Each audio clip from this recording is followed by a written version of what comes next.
I started dancing professionally, I took just my first and middle name. So professionally, I'm known as Zalman Raffael, but no one calls me Zalman. They all call me Zali. That's my name. And the title I hold as it relates to the work I do for Carolina Ballet is the artistic director and CEO. What does that mean you do? So I think for different organizations, it probably varies, but for us, for the Carolina Ballet,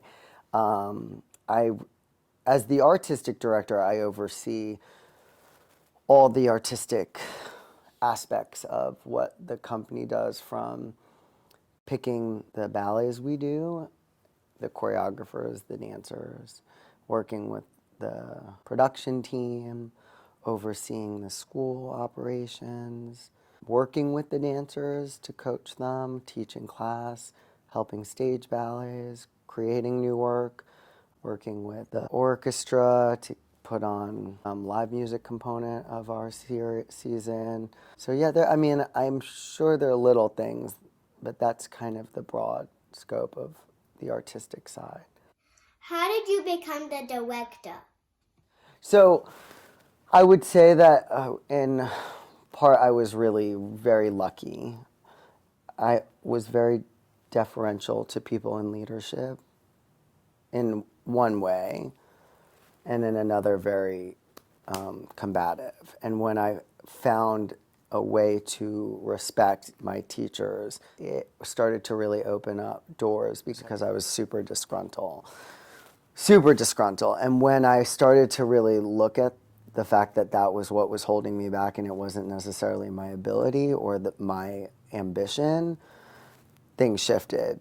And that said, I became really, when I started working for Carolina Ballet, like very gracious with my colleagues, and particularly the man who was the founder. What was happening was that I was becoming more a part of, by taking those actions, more a part of like working with everyone. And I started, like, I wasn't dancing principal parts, but I started helping on the artistic side. It is all artistic, but meaning like I was helping rehearse the dancers, I was helping stage ballets, I was fundraising, which is something I still do a lot of. And I became like more involved in that. So eventually, when I was planning to leave as a dancer, the board and the founder asked if I would stay on as a choreographer in residence, and that transpired into co-director, which then led to me being the full artistic director. Did you dance as a kid? When I was, I don't know, maybe 4 or 5, my mom put my twin sister and I in like a dance class in New York City. And then I was like doing gymnastics. And then I had grown, I grew up in New York City, and the School of American Ballet had started to develop like a scholarship program for young men. And we were like blue collar family and other blue collar friends, and they all worked in retail, but they had kids. They were like, you should bring your kid to audition for School of American Ballet boys program. And then they were there, they were a little older than me, and then because I never really quite fit in, like I didn't like basketball, I didn't like baseball, I did run track, they started taking me, they took me to audition, and then that's how that happened. How did you start choreographing?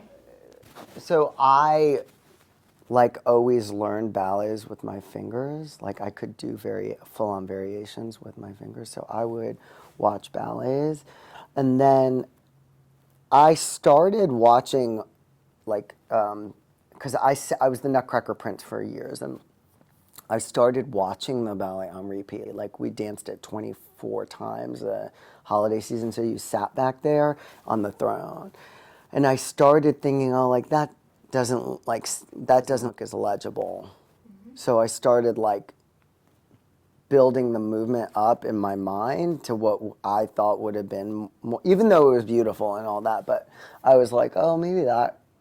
So then I really started from learning other people's ballets and then like riffing on them. I had a teacher named Olga Kostritsky who encouraged us to choreograph. So she would have like maybe 20 minutes at the end of every class, have us choreograph, and I was the only one who really like took it very seriously. And at a young age, like I brought my speakers in and stuff, and my CD player, and I hooked up those speakers. And then the School of American Ballet started a student choreographic workshop, and I was only 12 at the time, and I did a piece with a lot of older people. So, What exciting work do you do?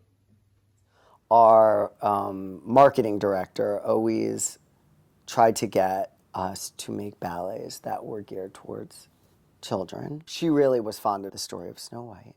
Was something that was we were supposed to do 2 years ago. And I worked with a composer to build the score.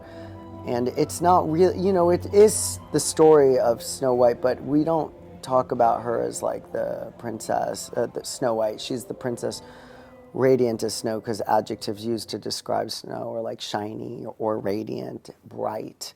And I felt that was really important. So we decided to call the princess, the princess radiant as snow. And there are 7 gold miners, and it's really a story about history repeating itself, and for me. And that's what I took from the little book. I mean, it's only, the Brothers Grimm's collection is like a 15-page book. How does living in North Carolina affect your work? Yeah, I think North Carolina is a very special place. Particularly Raleigh. It's so beautiful and peaceful, and it's allowed me time to like really reflect on everything in the world and my life, and even the sadness and the darkness that I think is important for me to feel without sitting in it, because there isn't just constant. I grew up in New York City where it was just constantly going. And what transpires is this like inability to sit with yourself for real. Where do you find inspiration for your work? So like my motivation is to try to stay, like, to try to get people to understand why art is important, because I truly did not understand why it was important, because it was all I did until I started to really, like, I started going to the Women's Center this year and working with women and seeing how like movement and like even to direct your focus on something that isn't a politic or a religion or the hardship of the day or who you don't, is actually that's the beauty of the art form. There's so much negative in the world, there's so much negative in the world if you choose to see it that way. And I think I'm motivated to do this because it's all I've ever done, but I've started to find meaning. What do you think is the hardest part about your job? Sometimes it's obvious that people are just checked out, and how do you call them out without? I do it kind of aggressively. But I think they've come around to like knowing that it's in love. I got lucky on that front because it is how I cope, right? It's like I try to make a joke of it. Because I think the most uncultivated part of a dancer's body most of the time is their attention span, because they're moving, but they're not, it's hard for them not to move, or it's hard for, so they can't even pick something up in order to translate it even from 1 minute to the next, because they're just so busy and insecure, insecure from years of competing. So when you tell someone something, they take it on like it's such a load, when in fact it's, really. And that's hard choreographing, because you want to support them, but you also want to say like, okay, your end of the bargain is to know the material. How do we prepare students to be successful in the art? Children have so much energy, and yet they don't have an outlet to, exercise that. And the thing about any form of dance, ballet, hip hop, it requires a discipline, so that you have to go in, and not discipline like I don't think it's negative. I mean, I think discipline has been a vital source of my life, and also has allowed me to see my, like, where I lie into an equation. Because if you don't have an outlet where you can gather with people to be something focused on something positive and experience together, sitting in a theater, going in the movies, whatever it may be, and that's the beauty of these art forms. What else would you like to share with us? All the people who were my teachers, even in public schools in New York, who showed me kindness, you know, still are in my spirit, in my being so much. I think that they're, you know, the heroes, and I mean that.